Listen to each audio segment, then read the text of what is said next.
देखिए, स्वर व्यंजन से संबंधित महत्वपूर्ण प्रश्न है। न व्यंजन का उच्चारण स्थान क्या है? मूर्धा और नासिक्य, वत्सरीय और नासिक्य, ओष्ठ्य नासिक्य, फिर कंठ नासिक्य। तो कौन सा? ऑप्शन नंबर बी, वत्सरीय और नासिक्य। अक्षय त्रय है। अक्षय त्रय किस प्रकार के हैं व्यंजन है, यह आपको बताना है। मूल स्वर है, अनुस्वार है, संयुक्त स्वर है, या फिर संयुक्त व्यंजन है। तो ऑप्शन नंबर आपका डी हो जाता है, संयुक्त व्यंजन है। अगला क्वेश्चन दिया गया है, किस कर्म में स्पर्श संघर्षी व्यंजन है? तो कौन सा कर्म दिया गया है जिसमें स्पर्श संघर्षी व्यंजन है? छ में, क में, घ में, या फिर ड में? तो आंसर ऑप्शन नंबर ए, छ में क्या है? स्पर्श संघर्षी व्यंजन है। किस कर्म में पार्श्व व्यंजन है? तो पार्श्व व्यंजन कौन सा है? ट है, ढ है, ल है, या फिर च है? तो कौन सा है? ल एक क्या है? पार्श्विक व्यंजन है। किस कर्म में तालव्य व्यंजन नहीं है? तालव्य व्यंजन किस में नहीं है, यह बताना है। ऑप्शन नंबर ए दिया गया, च, घ, स, या फिर ये। तो आंसर है ऑप्शन नंबर बी, घ। घ में तालव्य व्यंजन नहीं है। न व्यंजन का उच्चारण स्थान क्या है?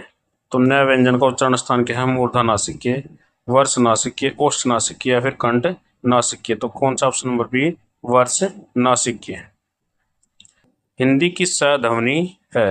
हिंदी की जो स ध्वनि है वह किस प्रकार की ध्वनि है, यह आपको बताना है। मूर्धन्य है, तालव्य है, दंत्य है, या फिर ओष्ठ्य है? तो कौन सा? ऑप्शन नंबर बी, तालव्य है। किस वर्ग का उच्चारण स्थान कंठ तालु है?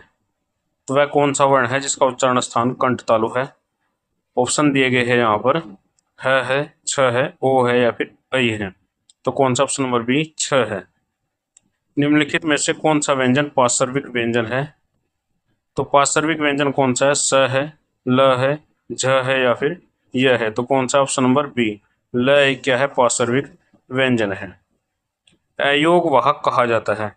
अयोग वाहक किसको कहा जाता है? विसर्ग, विसर्ग को, महाप्राण को, संयुक्त व्यंजन को, या फिर अल्प प्राण को? तो किसको कहा जाता है? विसर्ग को क्या कहा जाता है? अयोग वाहक कहा जाता है। वह का उच्चारण स्थान है, दंत्य है, ओष्ठ्य है, दंत्योष्ठ है, या फिर कंठोष्ठ है? तो कौन सा? ऑप्शन नंबर सी, दंत्योष्ठ है। घ का उच्चारण स्थान कौन सा है? तो घ के उच्चारण स्थान के बारे में बताना है। मूर्धा है, कंठ है, तालु है, या फिर दंत्य है? तो ऑप्शन नंबर बी सही है, कंठ है। अगला क्वेश्चन दिया गया है, हिंदी के स्पर्श घोष महाप्राण ओष्ठ्य व्यंजन ध्वनि है। तो कौन सी है इसमें से? भ है, द है, थ है, या फिर ह है? तो कौन सी है? ऑप्शन नंबर ए, भ। य, र, ल, व किस वर्ग के व्यंजन है? तालव्य है, उष्म है, अंतस्थ है, या फिर ओष्ठ्य है? तो कौन से हैं? ऑप्शन नंबर सी, अंतस्थ व्यंजन है य, र, ल, व। हिंदी की मूर्धन्य ध्वनियां है। तो मूर्धन्य ध्वनियां कौन सी है? च, छ, ज, झ है, ट, ठ, ड, ढ है, प, फ, ब, भ है, त, थ, द, ध है? तो कौन से? ट, ठ, ड, ढ किस प्रकार की ध्वनियां हैं?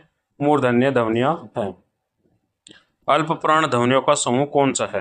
क, ख, ग है, च, छ, ज, य है, त, थ, द, न है, या फिर ट, ठ, ड, अण है? तो कौन सा? ऑप्शन नंबर बी सही है, च, छ, ज है, अल्प प्राण ध्वनियां। अगला क्वेश्चन दिया गया, हिंदी की तालव्य ध्वनियां कौन सी है? तालव्य ध्वनियां कौन सी है? च, छ, ज, झ है, प, फ, ब, भ है, त, थ, द, ध है, ट, ठ, ड है? तो ऑप्शन नंबर ए, च, छ, ज